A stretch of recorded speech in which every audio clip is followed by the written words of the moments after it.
Bonjour à tous, dans cette vidéo, on va parler de dysphagie organique et l'objectif est d'identifier les différentes étiologies d'une dysphagie organique d'origine non tumorale.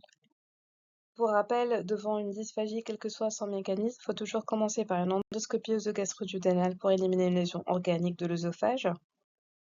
Parmi les causes de dysphagie organique non tumorale, on cite la présence de sténose au niveau de l'œsophage.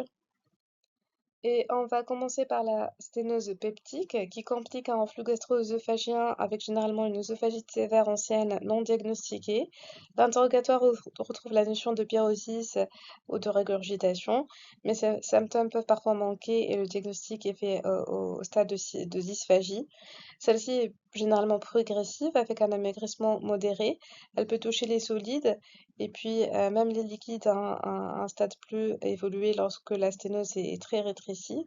Le diagnostic repose sur la réalisation d'endoscopie œsogastro-duodénale qui va montrer un rétrécissement bien centré, symétrique, à bord régulier, donc d'allure bénigne. Bien sûr, il faut systématiquement réaliser une biopsie au niveau de la sténose pour éliminer un cancer. Et en cas de sténose non franchissable par l'endoscope, là, il faut réaliser un transit œsogastro-duodénal pour bien étudier la sténose, son siège et son étendue. Autre type de sténose, c'est la sténose caustique. Donc, elle complique une œsophagite caustique. Donc, on va retrouver une notion d'ingestion de produits caustiques dans les antécédents. Généralement, elle survient 2 à 12 semaines après l'incident. La dysphagie est d'installation progressive, d'évolution qui peut être rapide et peut parfois même aller jusqu'à l'aphagie. Le diagnostic va se faire par l'endoscopie œsogastro-duodénale qui va montrer une sténose œsophagienne d'allure cicatricielle, bénigne, et là aussi, on va réaliser des biopsies systématiques au niveau de la sténose. Donc le transit de l'œsophage va montrer une sténose bien centrée, régulière, en cas de radie. Et il faut savoir qu'il existe, comme on l'a dit, un risque de développement d'un carcinome épidermoïde après plusieurs années d'évolution. La sténose radique survient plusieurs mois ou plusieurs années après une radiothérapie, notamment de siège cervical ou thoracique. Ses caractéristiques, c'est une dysphagie progressive, douloureuse, qui peut être très sévère et ne permet pas une alimentation liquide. Et là aussi, l'endoscopie donc va permettre le diagnostic en montrant une sténose œsophagienne d'allure bénigne. Et bien sûr, il faut systématiquement là aussi réaliser des biopsies afin de rechercher un cancer, notamment radio-induit. Une sténose post-chirurgicale peut survenir après chirurgie de reflux, notamment post-fin d'applicature. Il faut savoir que la dysphagie est quasi constante après la réalisation d'une chirurgie anti-reflux et de façon habituelle, elle disparaît 6 à 8 semaines après l'acte, mais on peut avoir une persistance de dysphagie. Donc, celle-ci est précoce, définie par une persistance de dysphagie 6 à 12 semaines après la chirurgie, secondaire à des anomalies du montage ou bien un trouble moteur préexistant. Et on peut avoir la survenue d'une dysphagie tardive au cours du temps, donc qui est liée à une altération du montage anti-reflux ou bien la récidive du reflux avec constitution d'une sténose peptique. En post-opératoire, on peut aussi avoir des sténoses anastomatiques, notamment de la sténose œsogastrique ou bien œsogéjunale et qui va entraîner une dysphagie. Parmi les autres causes, on cite aussi le corps étranger, qui va entraîner une dysphagie par impaction d'un corps étranger dans la lumière œsophagienne. La dysphagie, dans ce cas, elle est aiguë. Le diagnostic est évident devant une dysphagie douloureuse, avec une aphagie complète et une hypercellurée faisant suite à l'ingestion de ce corps étranger, qui est le plus souvent alimentaire, notamment une arête de poisson ou un os de poulet. Il s'agit d'une urgence thérapeutique et on doit réaliser une endoscopie œsogastro-duodénale en urgence afin d'enlever le corps étranger et rechercher une éventuelle sténose sous-jacente. À côté des sténoses, on retrouve aussi comme autre étiologie de dysphagie organique non tumorale les œsophagites, donc plusieurs types d'œsophagites. En tête de liste, l'œsophagite peptique, donc c'est la complication la plus fréquente du reflux gastro-œsophagien. Donc ce diagnostic repose sur l'endoscopie là aussi qui va mettre en évidence des ulcérations ou des érosions au niveau de la jonction œsogastrique qui va vraiment remonter plus ou moins haut sur l'œsophage.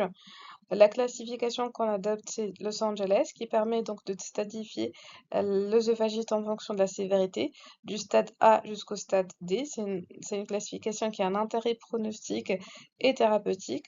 Et puis, il faut savoir que la sévérité de l'œsophagite va augmenter avec l'âge, la prise d'anti-inflammatoires non stéroïdiens, la dénutrition, l'éthylisme et l'existence d'un trouble moteur œsophagien.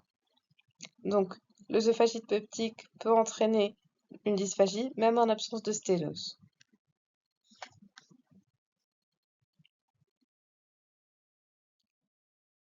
Autre type d'œsophagite, c'est l'œsophagite eosinophile.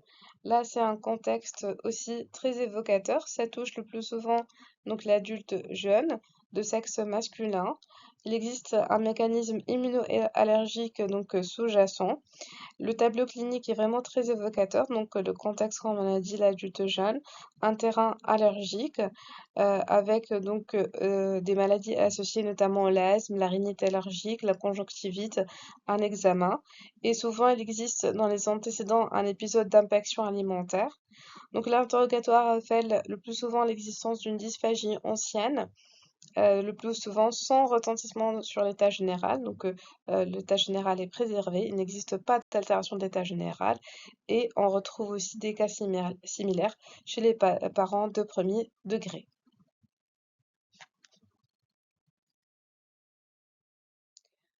Les aspects endoscopiques de la sophagite eosinophile peuvent être très évocateurs, notamment la présence de sillons longitudinaux au niveau de l'œsophage, comme vous le voyez dans la première photo, des taches blanchâtres aussi, un aspect pseudo-trachéal sur la troisième photo, avec des anneaux donc, qui donnent cet aspect pseudo-trachéal. On peut avoir un rétrécissement luminal et même une sténose. Et là, sur la dernière photo, vous voyez donc une impaction alimentaire au niveau de l'œsophage. L'endoscopie peut aussi être strictement normale, ce qui bien sûr n'élimine pas une œsophagite eosinophile. Il faudra donc de façon systématique faire des biopsies en cas de dysphagie inexpliquée, même si l'endoscopie œsogastro-duodénale est normale. Ces signes sont évocateurs, mais comme on a dit, l'endoscopie peut être normale. Il faut bien sûr faire les biopsies. Minimum 5 biopsies au niveau de l'œsophage proximal et distal, puisque le diagnostic d'œsophagite eosinophile est histologique et repose sur l'identification d'une hyperéosinophilie intraépithéliale supérieure à 15 PNE par champ à fort grossissement. On distingue aussi les œsophagites infectieuses, notamment mycotiques, secondaires à Candida albicans. Il existe généralement un état d'immunodépression, une néoplasie, un diabète, une prise de corticoïdes ou d'antibiothérapie au long cours, un traitement immunosuppresseur ou par chimiothérapie. La dysphagie est le plus souvent associée à des brûlures. Au niveau de l'endoscopie, on va trouver des dépôts blanchâtres au niveau de la muqueuse œsophagienne pour réaliser des prélèvements pour culture. Et puis, l'œsophagite virale, notamment les agents le plus pourvoyeurs sont le CMV, l'herpès simplex virus et le varicelle zona. Il s'agit d'une dysphagie qui est douloureuse, brutale, là aussi dans un contexte d'immunodépression. L'endoscopie va trouver des lésions évocatrices, notamment des ulcérations avec des vésicules, et va permettre de réaliser des prélèvements anapathes avec immunohistochimie ou PCR. Autre cause d'œsophagite, c'est les médicaments, donc notamment l'œsophagite médicamenteuse est provoquée par le contact prolongé d'un médicament avec la muqueuse œsophagienne. Il s'agit d'une dysphagie qui est récente, d'installation brutale, associée à des douleurs rétrosternales, à type de brûlure et d'odynophagie.